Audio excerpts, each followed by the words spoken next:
Welcome to Techstination. Joining us is Shawn Frayne, the CEO and co-founder of a company called the Looking Glass Factory. Thanks for joining us, Shawn. Thanks, Fred. Tell us what Looking Glass Factory is all about.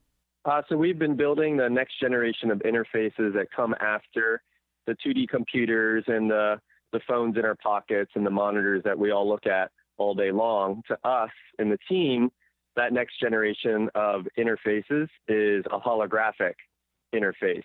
So in short, we make holographic displays that allow groups of people to collaborate and interact with genuinely three-dimensional content. What are the advantages? The advantages of the Looking Glass compared to sort of the next generation of interface that maybe some of your listeners are more familiar with, such as the AR and VR headset futures being promoted by a lot of the big companies out there, is that holographic display in the way that we develop them in our company Looking Glass is really designed to be a zero friction experience that can exist ambiently in a room or in an office so that one or two or three or more folks can walk up to this holographic display and immediately be able to see and interact with genuinely three-dimensional information without having to put on glasses or a headset of any sort. Sounds pretty cool. Now, this week you've announced that you're actually shipping an 8K holographic display. Tell me about it. Yeah, that's a very exciting milestone for us that we've been working towards for years. Personally, I've been working towards this dream since I was about a 9 or 10-year-old kid after seeing Marty McFly get swallowed up by that holographic shark in Back to the Future 2. So this is a big milestone for me personally to see come to life and also for our team. The Looking Glass 8K is the world's largest holographic display. Technically, the nerds out there like me would call it a light field display. And this is 32 inches diagonal. We control 100 million points of light to then create a synthetic light field, aka a hologram, that can update at video speeds.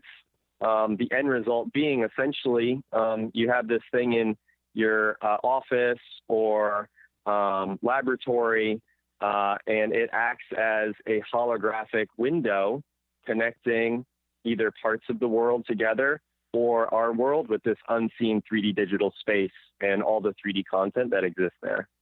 Tell me what your vision is for this. Do you envision these types of displays coming into the home, the next generation of entertainment as well? Sure. Our ambition is, we see this transition towards holographic display as being as significant as a transition from static photograph to film or from command line computing to the graphical user interface.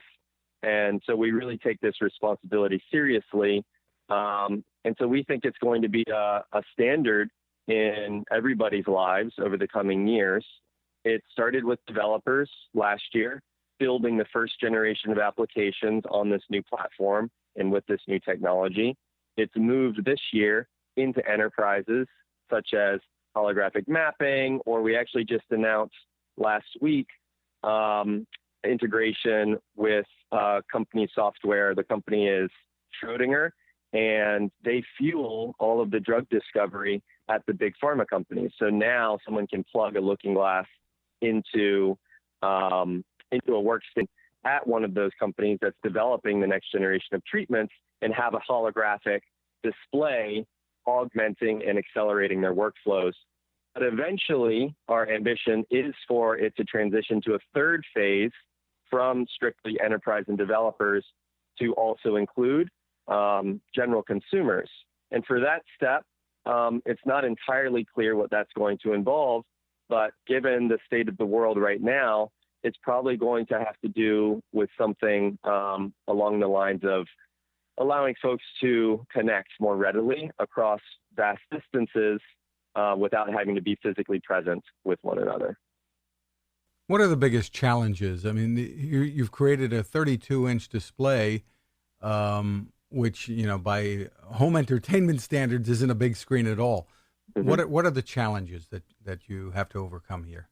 Yeah, so the Looking Glass 8K is by far the largest and highest quality holographic light field display ever developed as far as we know. And so we're very proud to actually be shipping these to customers now. So these are going to be deployed in a number of useful applications around the world, right now and for the duration of this year and into next year. That being said, the technology, let's just say that's what we've been able to put out there and ship.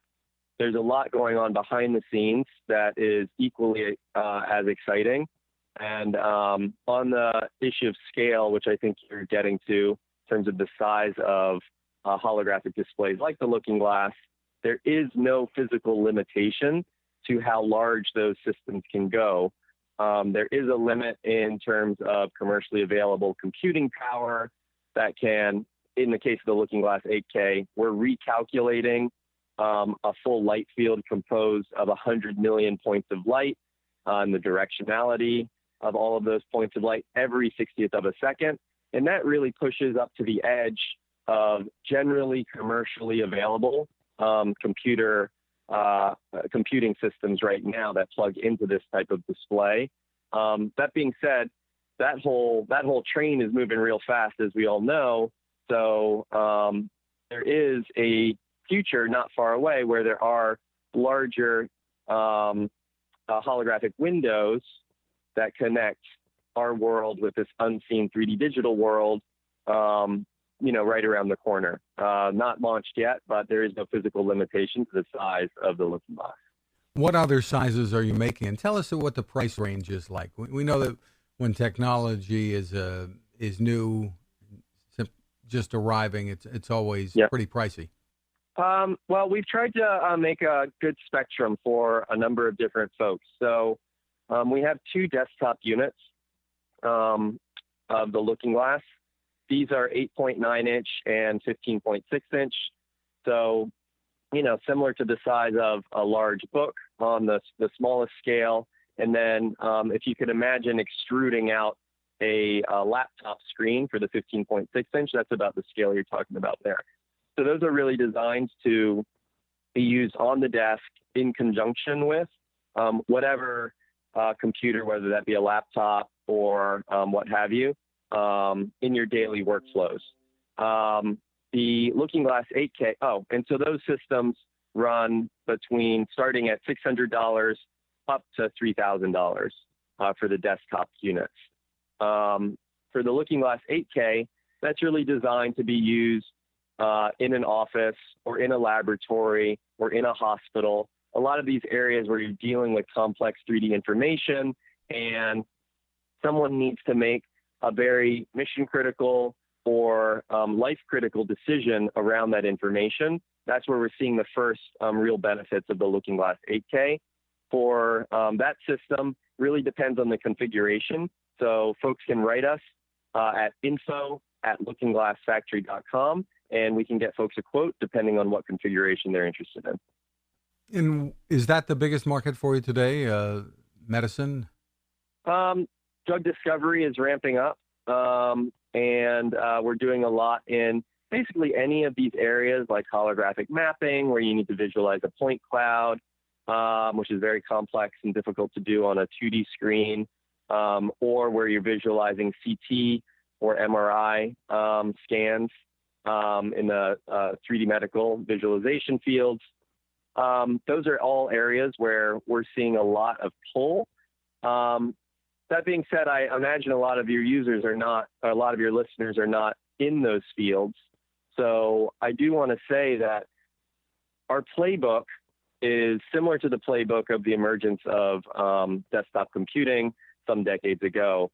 And that went from, at least my read of it, from developers into enterprise and then into the home, impacting everyone's life. And the reason that I started this company with my co-founder, Alex, is not necessarily to visualize mapping applications in the Looking Glass. While those are important applications today, to me, the end destination is where the Looking Glass platform transitions from being a computing platform exclusively, which it is now, to being a communication platform.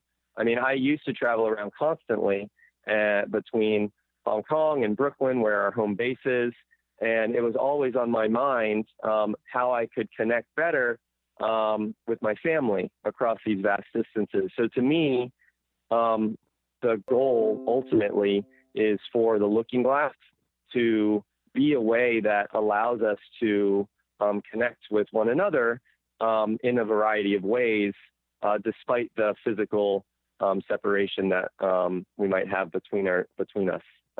And, you know, I think all of us feel that even more these days than we did a few months ago. Very interesting. And for more information, where's the best place for people to go? People can go to look.glass, and they can find out about those desktop units, about these different applications that can be powered by or that are connected with and integrated with the Looking Glass, and also some more about that Looking Glass 8K, which is just starting to ship, as you mentioned. Tell me how you envision this going up against things like holographic projectors that come to mind. I mean, when people think of holographic images, they think of, I suppose, Star Wars first. Yeah. Well, I mean, it is that vision that's fueled our company.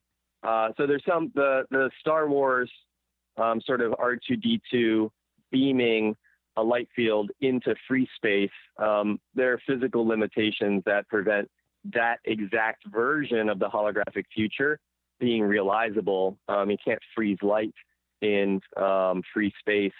However, the end result of having a dynamic light field or a dynamic hologram that you can see with the naked eye and that more than one person can see at a time is something that the Looking Glass does. So having these,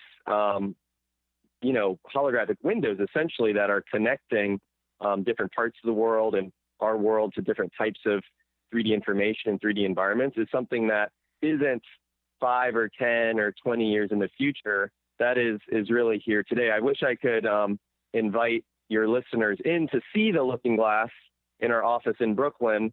We can't right now, so the best thing is for folks to go to look.glass on the internet, and hopefully in the not too distant future we can invite folks over. Cool stuff. Once again, it's look.glass. Shawn Frayne, thank you for taking the time with us. Yeah, thanks so much.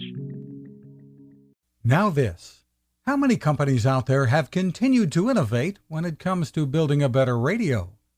I'm Fred Fishkin, host of Techstination, and I'm here to tell you about the new CC Skywave SSB radio from the wonderful people at C-Crane. Bob and his crew really love radio, and it shows in this new compact model that is packed with features. Beyond great AM and FM reception and sound, you can tune into shortwave signals from around the world, listen to ham radio operators, aviation, and more. It's the radio you'll turn to every day, and in emergencies. It will run for nearly 3 days on just 2 AA batteries. Pair the sleep timer with the new Soft Speaker 3, and you've got the perfect radio for your nightstand. Of course, it can wake you up too. Click on C-Crane at Techstination.com and put in the code Techstination for a free flashlight with your order. They love radio, and you'll love C-Crane.